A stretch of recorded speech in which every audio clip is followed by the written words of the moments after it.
Welcome to the All 49ers weekly chat. We are the All 49ers writers. I'm Grant Cohn. To my left is Maverick Pallack. To his left is Niner Nick. Below him is Jose Sanchez. And to his right is Leo Luna. We're going to be debating the big topics of the last week from the 49ers. A lot has happened since we talked 7 days ago. So we're going to get right into it. We're going to do what we did last week. Agree or disagree. I'm going to say a statement. We're going to go around in a circle and everyone's going to say if they agree or disagree with it. And we're going to get real opinionated and real mad at each other today.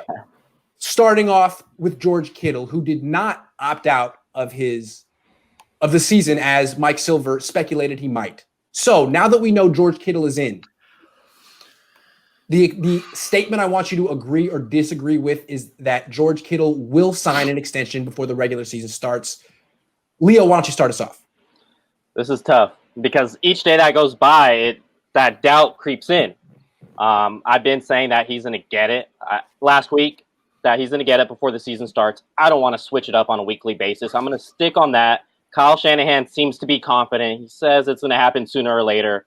They're just figuring out a couple more things if they want to add another player. If not, see what the cap comes up to after roster cuts. It'll get done. I'm disagree. It's not going to get done, and it's too much of confounding variables that are going into this. And I feel like Leo, in the next week or two, you're definitely going to hop on this side soon.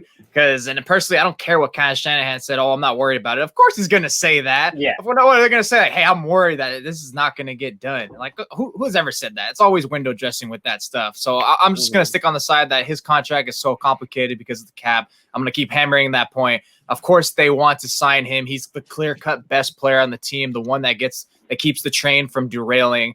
It's not going to happen before the regular season. Now, I'm going to switch from where I was at last week at this time. I'm going to disagree and say the deal doesn't get done. I worry about the 49ers managing their star players. You know, we've seen it with DeForest Buckner. And then when you look at guys like Jimmy Garoppolo, with Jimmy Garoppolo's contract at the time, it was after he played 6 games. So he wasn't like a superstar, so to speak, at that time. You know, the contract suggests otherwise, but the contract, like the real terms behind it weren't what it showed, right? It wasn't that 6-year, $125, $130 million contract that it looked like. So I worry about the 49ers' ability to take care of this Kittle deal just because we have DeForest Buckner was traded. You know, will they give in to his demands? There's just too many variables, and I just don't see it getting done. I think they're trying to lowball him. Oh, sorry, Maverick. No, you go as long as you want. I think they can definitely get the deal done if they wanted to, but I think it's kind of hard at this moment just with everything going on. But it would be a great PR move to just lock up Kittle, and I think that would get a lot of people excited. And maybe right before the season, if they do have a deal in the works, they can get it done right then, and that'll get a lot of people excited. So I'll go with bye for now, but I'm starting to go toward the not where I was last week. Yeah. Okay. I'm going to disagree with the statement that I said. I'm going to sell this. I don't think he's going to sign. I believe that the Niners have offered him a contract. I believe there's a contract offer on the table and he can sign it whenever he wants. I don't believe they're going to up it anytime soon. And I think if Kittle were to agree to it, he would have agreed already. I think all this speculation about opting out of the season, is he going to do it or not, was just idle threats to maybe get the Niners back to try to bring him back to the negotiating table and see if they can up the Niners offer a little bit. And the Niners are saying, no, man, you're on your rookie deal.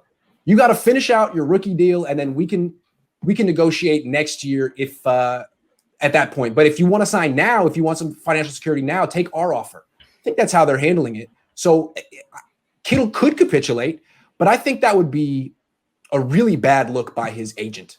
I mean, his agent doesn't have a lot of, just real quick, and then you can go ahead. His agent doesn't have a lot of big time clients. I mean, Kittle's the 7th best player in the league, according to his peers.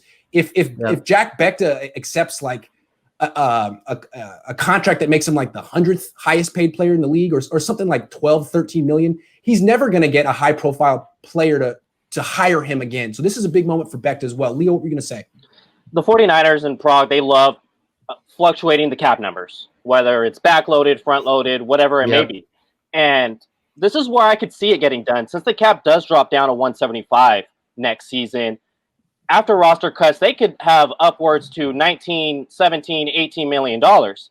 They could decide, you know what, we're going to extend Kittle now. We're going to give him 16 million this year, and then next year bring it back down to a more realistic number, say about 8, 7 or so, to try to help that cap number when it comes to that 175 million, rather than saying, oh crap, now we have to try to struggle with this contract a little more with a lesser cap, team cap.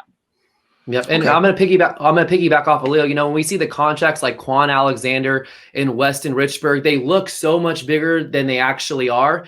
And I feel like when it comes to the negotiating with George Kittle, you know, we've seen like we can cut Alexander next year and Weston Richburg next year, you know. Right. And I feel like this is the age of guaranteed money. Everybody's focusing on what is the guaranteed money. And, you know, when Parag has been a master of limiting the guaranteed money and making sure there's outs in all these contracts, which I think isn't going to work in this age when guys like Kirk Cousins and Jordan Love, the rookie, isn't his contract all fully guaranteed. These guys are trying to get as much guaranteed money as possible, and I think that it's just not going to happen before the season starts. I think what you're saying, Nick, is that the Niners have a history of cashing out players with no leverage, guys who are young in their career, coming off an injury or maybe a career year. But when it comes to paying top players, top pass rushers, top wide receivers, all the way going back to Terrell Owens, the Niners organization has been, we would like to protect ourselves a little bit. We feel more comfortable cashing out players on lower tier positions, fullbacks, inside linebackers.